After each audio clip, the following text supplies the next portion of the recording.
The storm had arrived without warning, turning the evening sky dark as midnight and sending sheets of rain across the city with the fury of nature unleashed. Marcus Thompson stood at his front door, watching the weather through the glass panels, as his 8-year-old son, Jamie, finished his homework at the kitchen table behind him. At 35, Marcus had learned to find contentment in the simple rhythms of single parenthood. His modest home in the suburbs was nothing fancy, but it was warm and safe, filled with the comfortable clutter of a man raising a child on his own. He worked as a senior project manager at Sterling Enterprises, a job that paid well enough to provide for Jamie while allowing him the flexibility to be present for school events and bedtime stories.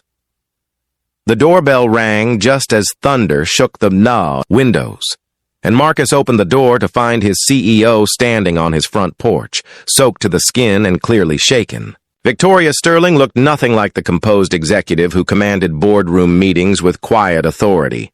Her usually perfect auburn curls were plastered to her face, her cream-colored dress was drenched, and she was shivering despite the warm evening air. "Miss Sterling," Marcus said, immediately stepping aside to let her in. "What are you doing here? Are you all right?" Victoria hesitated at the threshold, clearly uncomfortable with the role reversal that had placed her in need of help from one of her employees. "I am so sorry to bother you at home, Marcus. My car broke down about 3 blocks from here, and my phone is dead. The storm came out of nowhere, and I remembered that you lived in this neighborhood." As she spoke, Marcus noticed that she was not alone. A boy who appeared to be around Jamie's age stood behind her, trying to shelter behind her slight frame. He had the same intelligent green eyes as his mother, but where Victoria maintained her professional composure even in crisis, her son looked genuinely frightened by the storm's intensity.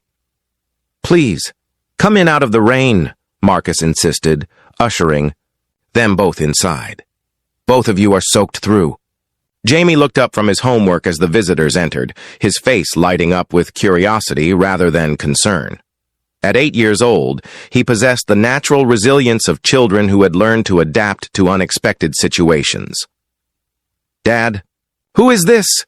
Jamie asked, approaching the group with the fearless friendliness that Marcus had always admired in his son. "This is Ms. Sterling, my boss from work, and her son," Marcus explained. "They got caught in the storm." Victoria's son stepped forward slightly, still staying close to his mother. "I am Ethan," he said quietly. "I am 9 years old." "I am Jamie, and I am 8, Jamie replied immediately. "Do you want to see my room? I have a really good view of the lightning from my window." For the first time since arriving, Victoria smiled genuinely. "Ethan loves storms, actually. He has been fascinated by weather patterns since he was very small." Marcus noticed the way Victoria's voice softened when she spoke about her son, revealing a warmth that her professional persona kept carefully hidden. "Let me get you both some dry clothes and some hot tea. Jamie, why do not you show Ethan your weather books while I help Miss Sterling get comfortable?" As the boys disappeared upstairs, chattering about thunder and lightning, Marcus found himself alone with his CEO in a situation that defied every boundary of their professional relationship.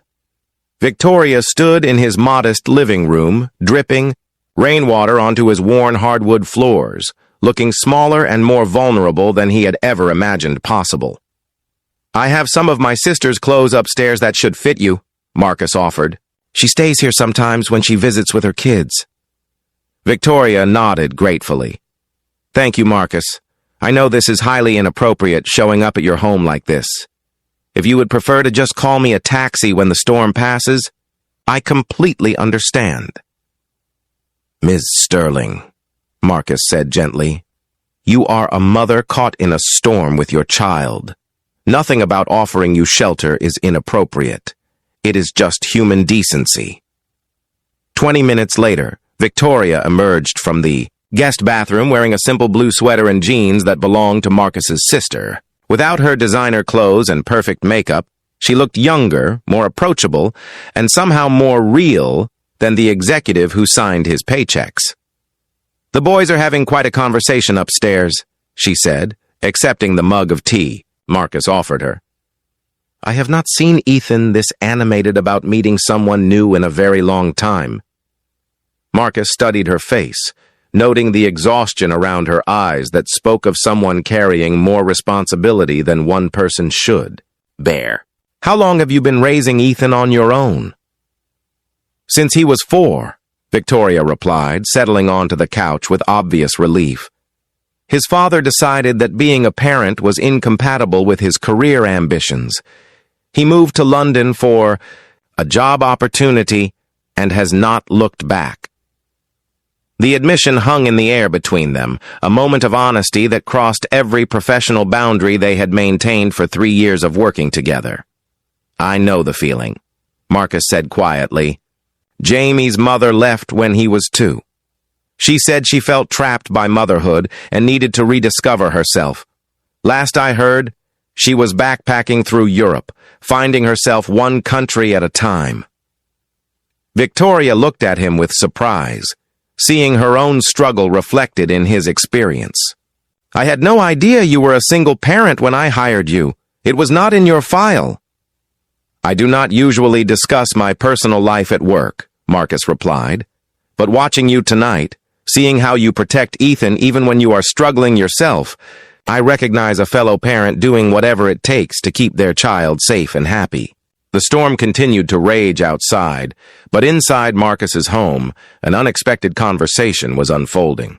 Victoria found herself talking about the challenges of balancing executive responsibilities with motherhood, the guilt of missing school events for board meetings, and the loneliness of having no one to share parenting decisions with. Marcus listened with the understanding of someone who faced the same struggles, offering insights and reassurance that came from lived experience rather than professional courtesy. "You know," Victoria said as the evening progressed, "in 3 years of working together, I never realized how much we have in common. I thought you were just an exceptionally dedicated employee." "And I thought you were just an exceptionally demanding boss," Marcus admitted with a smile. "I never imagined that you were going home to help with homework and worry about whether you were doing enough for your child." Upstairs, the sound of laughter drifted down as Jamie and Ethan discovered their shared love of building things and their mutual fascination with how things worked. "They seem to be getting along well," Victoria observed. "Better than well," Marcus replied. "I have not heard Jamie laugh like that since his best friend moved away last month."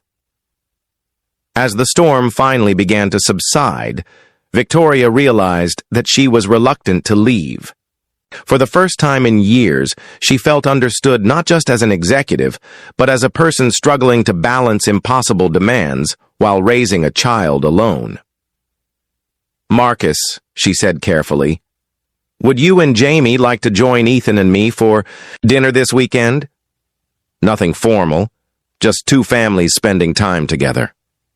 Marcus smiled, understanding that what she was really asking was whether they could continue this conversation, this unexpected connection that had developed between 2 people who had discovered they were fighting the same battles. "We would like that very much," he said. "But I should warn you, Jamie will probably want to show Ethan every science experiment he has ever attempted in our backyard. And I should warn you that Ethan will probably want to conduct several new experiments," Victoria replied, laughing, for the first time in weeks. Sometimes the most important conversations happen not in boardrooms or office settings, but in modest living rooms during unexpected storms, when 2 people discover that the professional masks they wear hide remarkably similar hearts.